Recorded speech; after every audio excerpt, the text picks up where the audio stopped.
অবৈধ কয়লা খনি ও মানি লন্ডারিং এর মামলায় ইডির বড় অভিযান। ধানবাদে 25টি ঠিকানায় একযোগে তল্লাশি। অবৈধ কয়লা খনন ও মানি লন্ডারিং এর মামলায় বড়সড় অভিযান শুরু করেছে প্রবর্তন অধিদপ্তর। ইডি মঙ্গলবার ধানবাদ জুড়ে 25টি ঠিকানায় একযোগে তল্লাশি চালাচ্ছে। ইডির 25টি পৃথক দল, কেন্দ্রীয় নিরাপত্তার বাহিনী কড়া নিরাপত্তায় চলছে এই অভিযান। ইডি সূত্রে জানা গিয়েছে, অবৈধ কয়লা খনন, কয়লার বেআইনি পরিবহন এবং মানি লন্ডারিং এর মাধ্যমে বিপুল পরিমাণ বেনামে সম্পত্তি গড়ে তোলার অভিযোগে এই তল্লাশি চালানো হচ্ছে।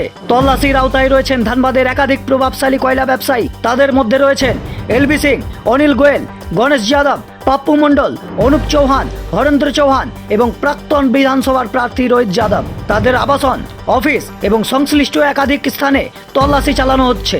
অভিযানের সময় ইডির আধিকারিকরা ডিজিটাল রেকর্ড, ব্যাংক লেনদেনের নথি, কয়লা আউটসোর্সিং সংক্রান্ত গুরুত্বপূর্ণ কাগজপত্র সহ বিভিন্ন আর্থিক নথি খতিয়ে দেখছেন। উল্লেখ্য, এর আগেও 2025 সালের নভেম্বর মাসে একই মামলায় ইডি তল্লাশি চালিয়েছিল।